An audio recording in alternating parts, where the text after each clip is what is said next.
Not long ago, I heard a man I greatly admire say, "Everything in creation has intention." He went on to say that we as humans have an amazing capacity to live below our intentions. The truth is, I believe he's right. Have you ever wondered what it would be like to do more in your life? Have you ever wanted to pursue and push further?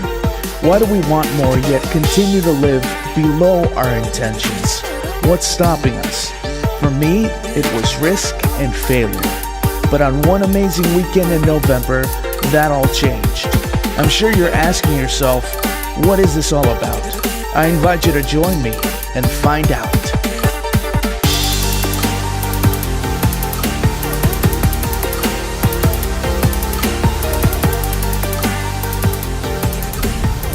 Welcome to the Ashley Ephraim vlog, episode 1. I am so excited to be here with you guys. I am in beautiful Los Angeles, all the way from Chicago. Well, I shouldn't say I'm from Chicago. I'm actually from the suburbs of Chicago, so Chicagoland. If you say you're from Chicago, but you're not from there, you could get beat up or at least hurt very badly, and I don't want that. But I'm going to tell you in a few minutes what this vlog is all about. So I've created this vlog in the hopes that I can share my story with you, and that will hopefully inspire you to share your own story. And so I'm out here in LA this weekend to check out the Mosaic Conference, and it's headed by Erwin McManus and his team.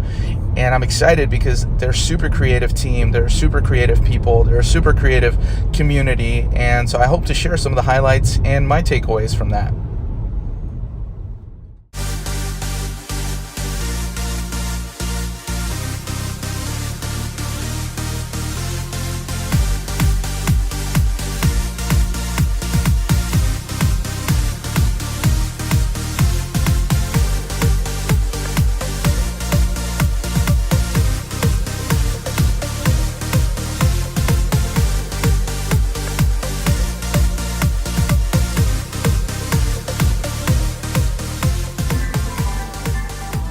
Humans create futures. And the reason we can create futures is because we're created by God. We're created to create. And so when we create the future, we're not pushing God out of the equation. We're actually stepping into our part of God's equation.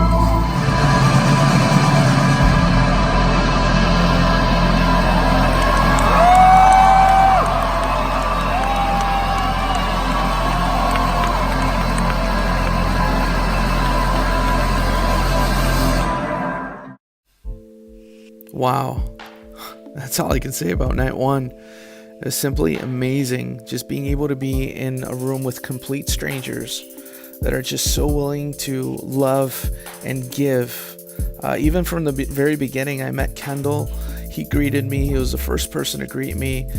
Go check out his IG, guys. But honestly, the sense of community in that place, where you just feel people bonded, like I said, complete strangers willing to be vulnerable and leave themselves wide open to worship. And the words being up on the screen, the creativity that it took to put all that together, God honors that. And I think that's so special. And even in the sense of how Kim and Erwin presented certain things. And I mean, Kim McManus, who's pictured here on the left, she's hilarious. Take a look at this clip.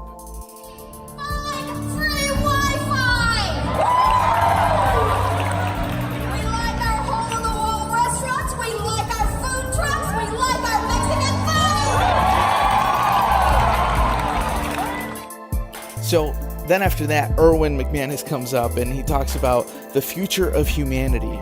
And he focused on a lot of different things, but some of my takeaways were when he spoke on us having the capacity to get new hearts, to go from hearts of stone to hearts of flesh.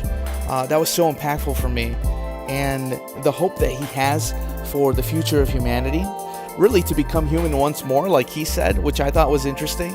But he also spoke on how everything in creation has intention, how we are creative people and we were created to create. But one of the things that really stuck out to me was the fact that he said we have more confidence in the things we have than in the things that we hope for. And I think that's because the things that we hope for, we can't see. they're foggy, they're not clear, as opposed to the things that we have. But see, I met people like Tanner and Cameron from Seattle and San Diego, and I also met people like John and Brandy from Spain, and DJ and Aaron. And I tell you that because they were people that I was hoping for. I did not have. I went on this trip on my own, and it's amazing how God responds in that, where he brings people to affirm and to just build into me and build into my life. And those are things that I was hoping for in this conference. So I can't wait to see what day 2 brings.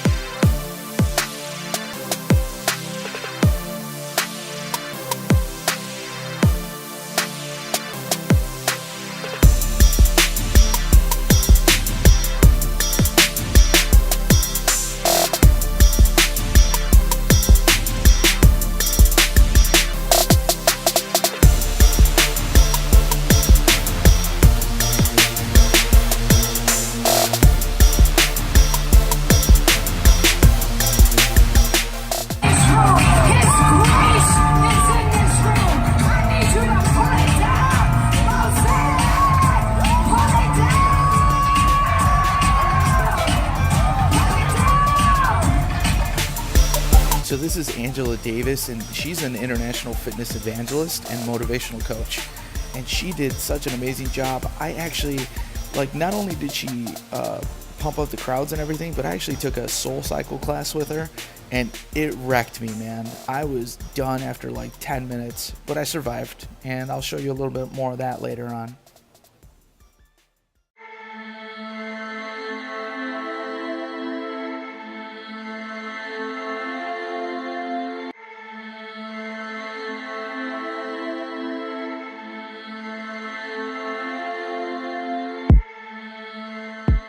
So on day 2, we had the one and only Craig Rochelle speak on the future of creating an innovative mindset.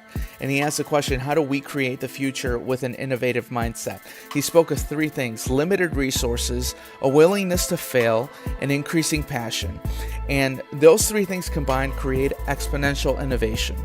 And I thought it was interesting because limited resources seems like something you would lack, but often it's a catalyst to innovation. And like Craig said, we can't because we don't, not because we don't have the resources. We need resourcefulness in those matters. So he said 2 important things to me. God guides by what he provides, and God guides by what he withholds. And he also said that failure is the first step towards success, because once you fail, you learn and you take it and do something different the next time. Failure is a necessity. So you have to risk, and your fear is what's holding you back. So you need to step into it. We have to reach people for Christ. We have to do that. So we got to find a way to do that. We have to create something. I've heard Erwin and Mosaic say this, and even in their culture, they did not get this far from just being successful. They failed many times over. And it's a reminder of how far we can come as human beings and as followers of Christ. Look at their creative team. Their creative team started out with 1 person, and it expanded throughout. So understand that it is just more than just being successful. Failure is necessary.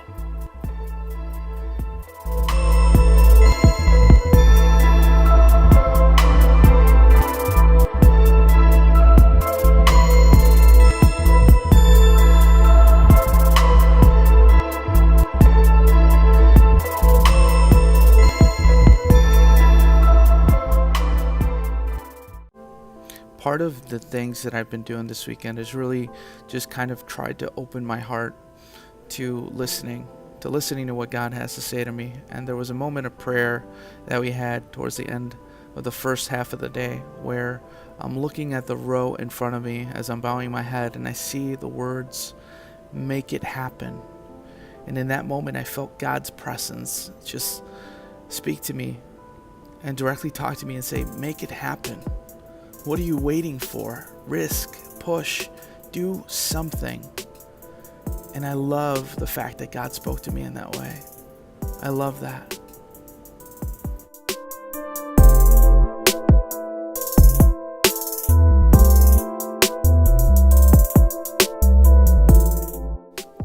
So Erwin gets up and talks about the future of history, and here are a few of my takeaways. There's a lot of stuff here, but one of them is you can't change history.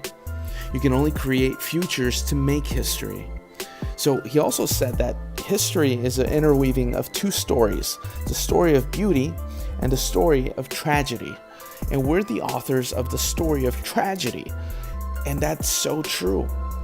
And so how do we change that? How do we partner with Christ to do that? He looked at Ecclesiastes chapter 3, 1 through 11 that talks about time and there being a time for everything. Now, Jesus and God, they're not restricted by that. And so our role in the future of history is to create the future of history, but we can only do that when we choose to go from death to life through the portal known as Jesus. So that's how we can make a shift. That's how we can make a change. That's how we can create the future of history. It's amazing.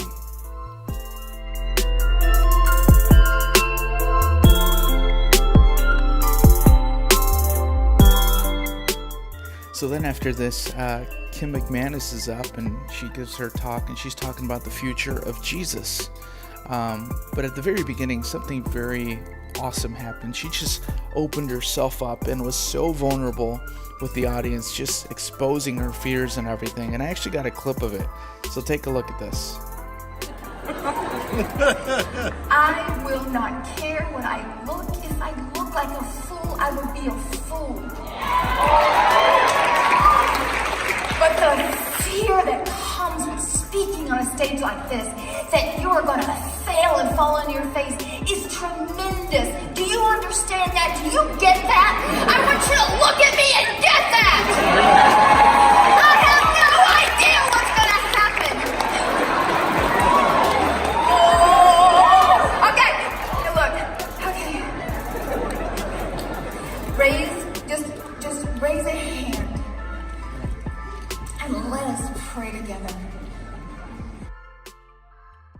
So that was an amazing way to start your talk, by just calling out your fears, and Kim did an amazing job of doing that. Now, what's amazing about that is that God has a sense of humor. In the middle of that, she's praying and her microphone breaks down. So basically we decide, hey, let's go ahead and greet her all over again. And I just love the support from the crowd. Watch this.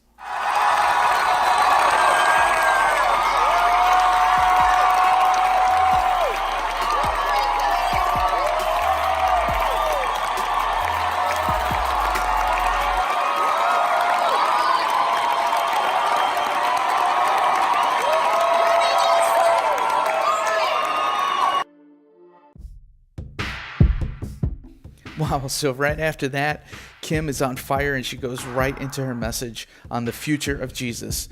She takes a look at Luke chapter 8, and specifically in verse 22, it says that one day Jesus said to his disciples, "Let us go over to the other side of the lake."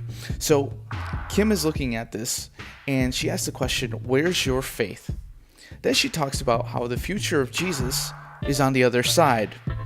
Yes, I was confused. Then she said, the future of Jesus is on the other side, not of the lake, but the other side of your comfort, the other side of your fear, the other side of your hesitations, the other side of yourself, on the other side of your chaos. That's where you can meet Jesus.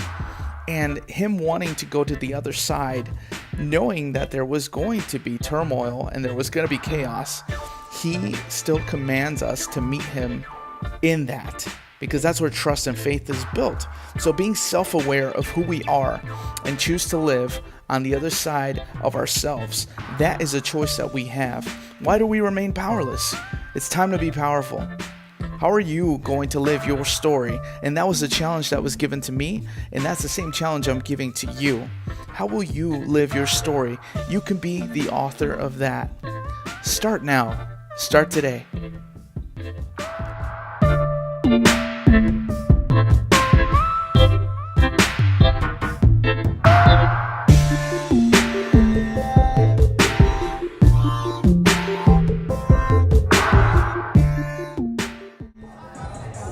So this is how I started day 3 with a soul cycle class, and I had never done a cycling class before, first time.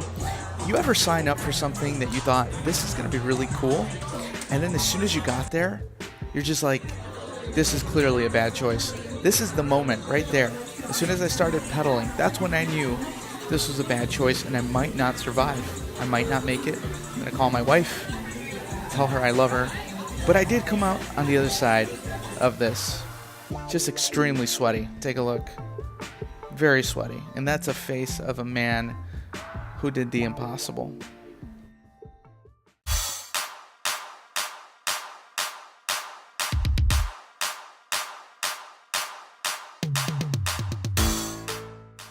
So day 3 was kicked off by Pastor Kevin Liu from Collective Church in Malaysia, and he did an amazing job just kicking things off by sharing the story of Elijah and Elijah. And he wanted to talk about how Elisha wanted that double portion of the blessing. So he goes into 1 Kings, starts breaking down the story, and asks the question, what happens inside of us when nothing seems to be happening around us? And he's really focusing on when we feel like we're doing the right things, but there's no progress according to our perception. Everything around us screams, what about me? Why am I not getting things that I see people around me getting things? Well, he broke down that Elijah had to become Elijah's servant, and he became Elijah's servant.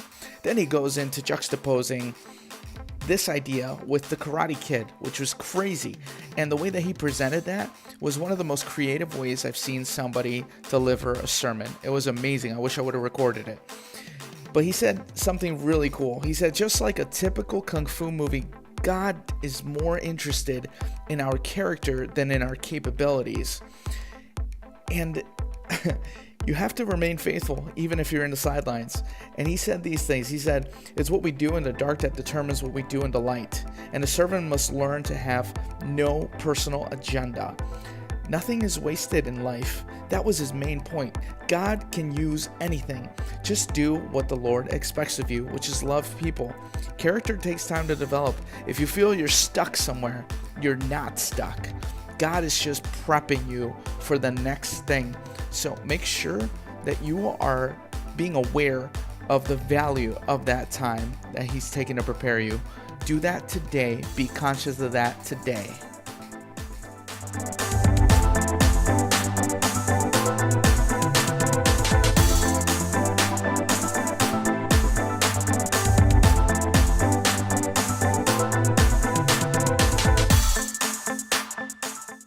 So once we got back from lunch, Angela Davis was there to greet us with some awesome pump-up exercise. But she actually spoke right after that about the future of worship. And she focused on the idea that through failure, that's where you discover your true worship. And so she looked at Isaiah chapter 43, verse 7, which says that everyone who is called by my name, whom I created for my glory. And she really focused on that. Whom I created for my glory, because that is why we were created, to worship God. And that's everyone. That doesn't exclude anyone. And so what are your gifts and talents that you can use in that to worship God? And she said, I dare you to be anointed. I dare you to walk in the fullness of your gifts and of the gift. Anything we give, anything we surrender, God will use it. We're an audience of one, and it's time to operate in your gifts and talents. God is not limited by odds. God stands outside of the realm of odds and probability. He is an unlimited probability. That's the God that we serve. Giving a rip-roaring welcome to the McManus family.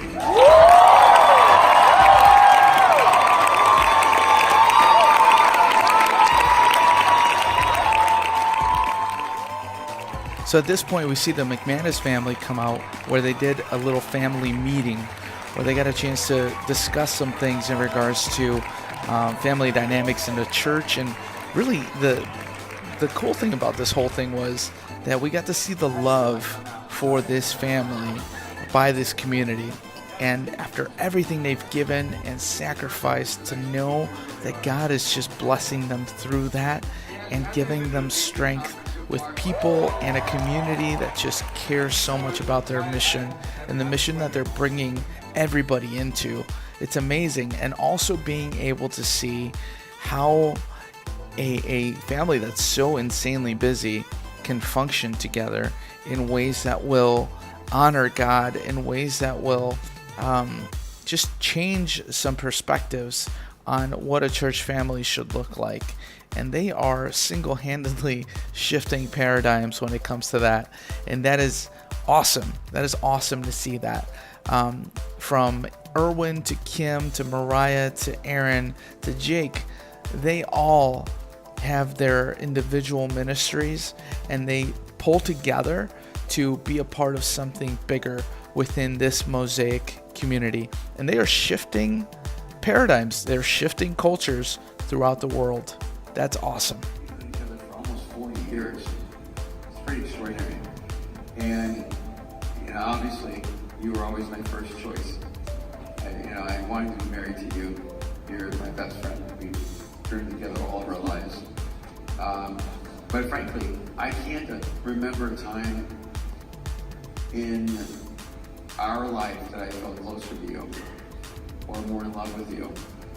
And you've developed.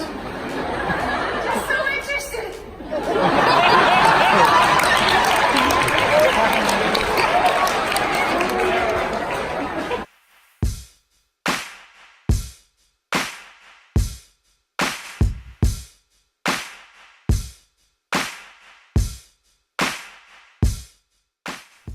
To wrap up, Erwin spoke about the future of the church. He said that humans are the ones that are made in the image of God, and that God never created us to be alone.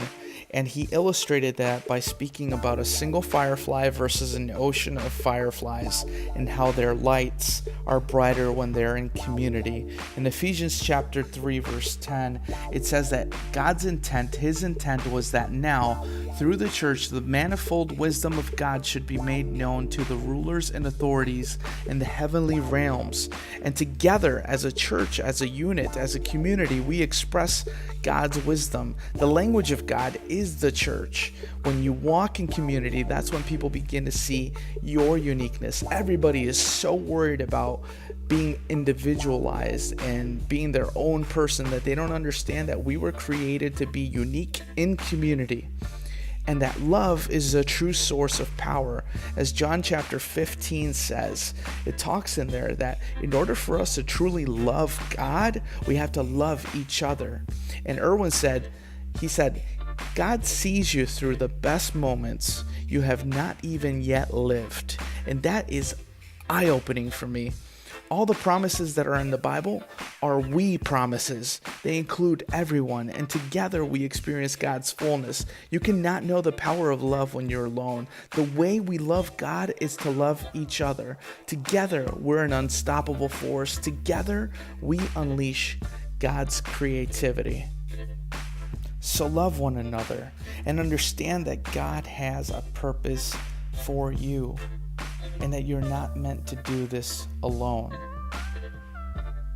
Find community, find faith, and know that you're being guided towards a future that is beyond anything that you expected. Risk, step into it today. Love you, friends. Hope you enjoyed vlog 1. There's going to be many more to come. And I'm thankful for this opportunity, and I thank you for watching the Ashley Ephraim vlog, episode 1.